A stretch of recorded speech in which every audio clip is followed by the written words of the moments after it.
August 11th, 2014 is the day of the worst injury I've ever had, and this video is going to be dedicated to telling that story. So this was pretty much the centre point of the school holidays.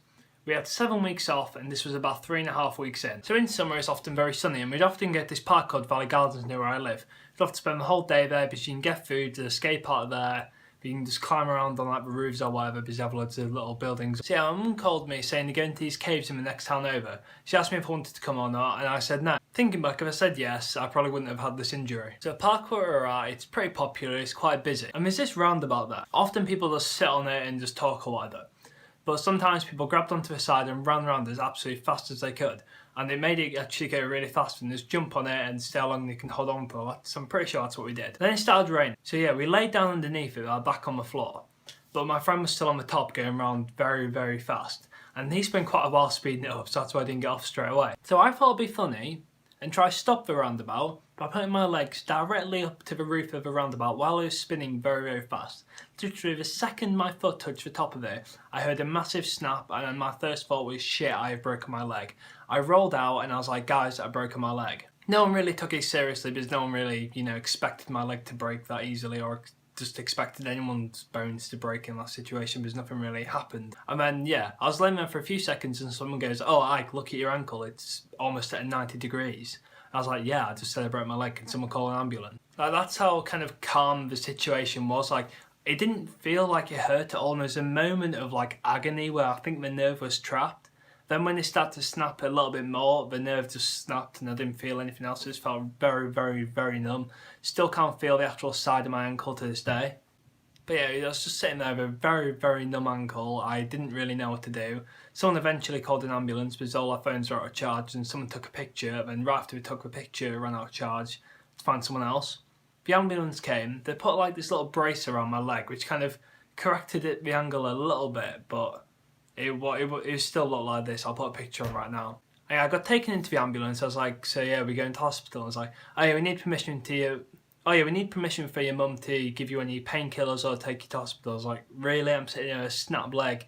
No one has any charge on my phone. We have no way of contacting her. It's like, oh yeah, we'll have to figure something out. I was like, can we just go and meet her there? So yeah, we had no way of contacting her directly, but my friend lived not too far away. So he called his mum to go over to my house to get my mum, then to walk all the way down to Valley Gardens, the park. And yeah, that took like 20 minutes of me without any pain medication. The adrenaline was starting to wear off, so it started to really hurt. Eventually she arrived and we got taken to hospital.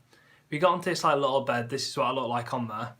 So yeah, the doctors just weren't believing that it was broken. I mean, I could feel that it was broken, I could see that it was broken, but they just seemed to think it was dislocated because they thought if it's broken to that angle, it must be a broken growth plate, and people's reactions are a lot worse than mine when they have a broken growth plate. So yeah, they had two doctors literally trying to force my snapped ankle back into my leg, and that hurt so much. And then I literally just said, it's broken, can you just x-ray it to see, because I know it's broken. So they eventually x-rayed it, so my ankle was broken towards the top half of my ankle and the actual growth plate. I'll have a picture of what it looked like at that point, and as you can see where the bottom of my leg is, it just kind of turns outwards to the right and goes back down. You can't really see it very well in this picture, but it was in very bad condition. So yeah, I finally got to the hospital bed and then they gave me a paracetamol. I'm not even joking, they gave me a paracetamol. I probably needed a lot like heavier pain medication, but they wouldn't give it to me because I was only 14. But I was very big then, I was like 6'1" and I was 14. So yeah, that night was horrible. It was before I'd been operated on. Like, it was in so much pain, like even if it's just a centimetre like to the right or to the left, it hurt so much. I had to constantly call the nurses in all right just to move it like a centimetre, because that's how bad it was before it had been operated on. So yeah, eventually the morning came around. I hadn't slept at all that night. I got taken straight into the theatre as soon as I woke up. I was on morphine straight away, and then I just got taken straight in to get operated on. Obviously I don't know what happened there because I was under anaesthetic. Came back, my ankle felt a lot better. It looked kind of more natural. And then, yeah, and it kind of taught me how to walk on crutches a little bit. And yeah, then they sent me home. So yeah, for the next 13 weeks, I could not walk at all. But yeah, I still kind of made the most of it in a way. I got very productive with making videos. I still did a bit of scootering. I was very, very into scootering then. Like, I kind of only stopped in the last year or something. And yeah, I could still do a few tricks with one leg, so I was just messing about with that. But I probably wasn't very helpful, because if I fell on it, it would probably be another 12 weeks of not walking. But yeah, finally they gave me this big plastic boot. Actually, I might have it downstairs. I'll see if I can find it. Yeah, I couldn't find it, but it was one of these. I did find my crutches though. I was surprised we still had these. I'm pretty sure I was supposed to give them back to the hospital like a year ago. Yeah, they haven't said anything, so I'm sure they won't mind. Yeah, and this boot basically helped me walk, and it supported my leg when I was kind of learning to walk again. Yeah, I was supposed to go to physio to learn how to walk, and I just walked straight in because I'd already figured it out. They were just like, okay, don't need to do anything, you can go home basically. And yeah, I was done from there. I didn't go to any of the checkups since then. That's why I've still got all my stuff from it. And yeah, that's kind of a story of the time I broke my ankle in 2 places.